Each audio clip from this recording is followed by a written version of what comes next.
Hai teman-teman, Assalamualaikum warahmatullahi wabarakatuh.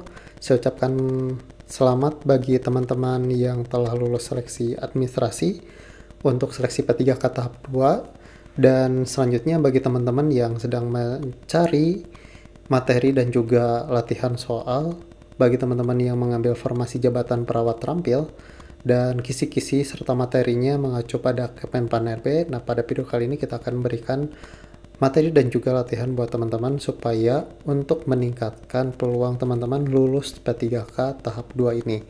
Dan bagi teman-teman yang belum subscribe channel ini, silahkan di subscribe dulu, dan bagi yang sudah, saya ucapkan terima kasih banyak.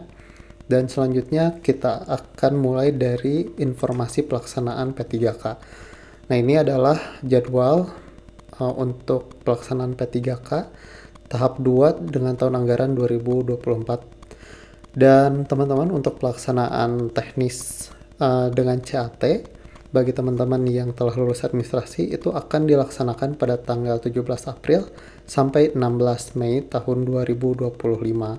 Ini adalah jadwal pelaksanaan CAT yang teman-teman harus dipersiapkan supaya teman-teman pada saat nanti tes bisa mengerjakan dengan maksimal sehingga bisa peringkat pertama dan lulus sebagai ASN P3K. Amin. Dan selanjutnya teman-teman, seperti yang teman-teman pasti sudah paham bahwa untuk soal tes P3K itu ada 4 subtes. Yang pertama itu ada tes kompetensi teknis. Jadi di sini dalam video ini itu untuk perawat terampil. Kemudian yang kedua ada tes manajerial, kemudian ada tes sosiokultural, dan yang keempat ada tes wawancara. Nah, bagi teman-teman untuk tes manajerial, tes sosiokultural, dan wawancara atau biasa disingkat Mensoswa, teman-teman bisa cek link di deskripsi. Karena untuk ketiga latihan soal ini kita udah pisahkan karena akan panjang sekali jika digabung. Maka dari itu di video ini kita akan fokus di kompetensi teknis karena poinnya sangat tinggi ya untuk subtes yang ini teman-teman. Selanjutnya kita masuk ke tes manajerial. Sebagai informasi materinya, untuk kompetensi manajerial itu ada 8 kompetensi, di mana ada integritas, kerjasama, komunikasi, orientasi pada hasil, pelayanan publik, pengembangan diri dan orang lain, mengelola perubahan, serta pengambilan keputusan. Ini adalah soal-soal yang nantinya mengacu pada ini dan teman-teman harus menjawab sesuai dengan materi yang di-share oleh Kemenpan RB. Dan kita sudah rangkumkan buat teman-teman, salah satunya ini ya, kompetensi manajerial. Ada sub materinya yakni integritas.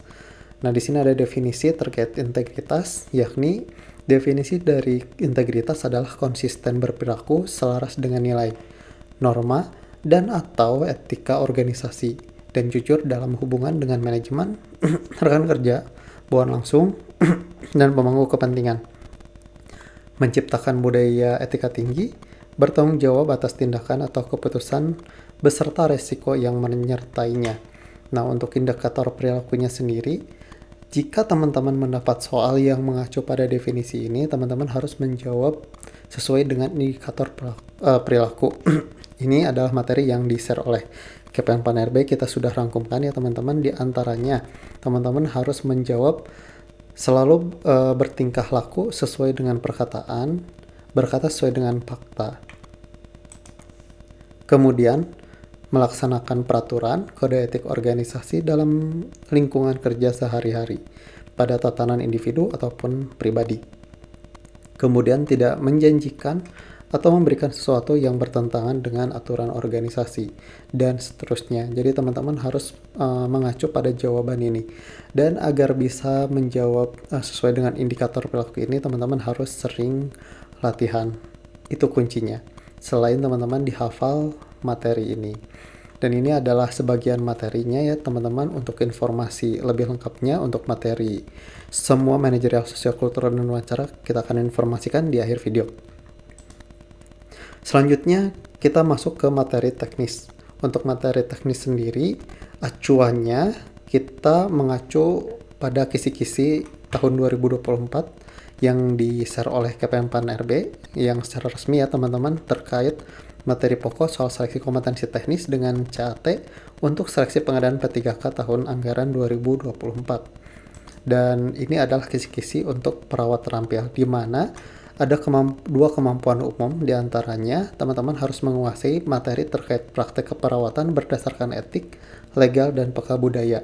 Kemudian yang kedua, area praktik keperawatan profesional. Kemudian teman-teman untuk kemampuan khususnya, teman-teman harus menguasai materi terkait pemberdayaan dan pengabdian kepada masyarakat. Yang kedua, asuhan keperawatan medikal bedah. Yang ketiga, asuhan keperawatan maternitas. Yang keempat, asuhan keperawatan anak. Yang kelima, asuhan keperawatan jiwa. Dan yang keenam, asuhan keperawatan komunitas. Ini hampir mirip dengan perawat ahli pertama. Yang membedakan di kemampuan umumnya dan kemampuan khususnya ada tambahan ya yang lain. Nah, untuk video ini kita fokus untuk kisi-kisi perawat terampil. Nah, ini salah satu materi yang jadi acuan kita menyusun materi. Dan juga dari teman-teman kita yang sudah lulus P3K di tahap pertama. Saya ucapkan terima kasih untuk feedbacknya teman-teman, yang akhirnya kita bisa merangkum terkait materi dan juga latihan soal yang mengacu pada FR dan juga kisi-kisi. Dan ini yang menjadi acuan kami ya teman-teman. Nah, kemudian ini adalah materi ya yang kita rangkumkan buat teman-teman. Bagi teman-teman kemungkinan besar kan banyak yang sudah bekerja, yang sudah punya anak yang tidak sempat untuk baca-baca materi. Nah, di sini teman-teman kita sudah bantu rangkumkan. Jadi teman-teman bisa cepat untuk menghafalnya. Dan dari materi ini salah satunya adalah kemampuan umum terkait praktek keperawatan berdasarkan etik, legal, dan peka budaya. Nah, di sini terkait pengertian etik, kemudian dasar hukum, standar profesi keperawatan, dan yang lain-lain. Ini adalah salah satu materi rangkuman yang telah kami susun ya teman-teman. Dan untuk fullnya, untuk full materinya, kemampuan umum ataupun kemampuan khusus saya akan informasikan di akhir video. Selanjutnya, kita masuk ke latihan soal untuk tes P3K CAT untuk formasi jabatan perawat terampil. Dan sedikit informasi buat teman-teman yang baru join, mungkin sedikit kaget kok tidak ada dibacakan untuk soal dan pembahasannya dalam video ini. Itu tidak dibacakan ya teman-teman. Supaya apa? Supaya teman-teman terbiasa untuk membaca soal-soal, supaya terbiasa nanti untuk mengerjakan tes. Sebagai informasi lagi, untuk setiap tes akan ada waktu, batasan waktu untuk mengerjakan, dan setelah habis waktu itu akan muncul pembahasan. Oke, kita mulai dari soal yang pertama. Silahkan dikerjakan teman-teman.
Oke teman-teman, untuk soal yang ini coba jawab di kolom komentar. Dan untuk materi lengkap terkait teknis dan juga mensoswa teman-teman, serta paket soal lengkap ya, ada sekitar 5 paket lengkap latihan soal buat teman-teman latihan. Nah, teman-teman bisa hubungi admin kami ya untuk order materi dan latihan soal ke 089696 117841 atau email kami ke edukapersona@gmail.com, atau langsung di deskripsi ada link untuk WA ke admin kami. Dan harganya juga sudah tertera dan itu sangat terjangkau sekali ya teman-teman. Serta untuk soalnya akan terus diupdate selama pelaksanaan P3K supaya teman-teman banyak latihan ya. Semoga soal-soalnya muncul seperti di tahap P3K tahap yang pertama. Oke, mungkin itu saja dari kami. Semoga bermanfaat. Semoga teman-teman lulus untuk seleksi P3K tahap 2. Dan selalu jaga kesehatan ya teman-teman. Wassalamualaikum warahmatullahi wabarakatuh.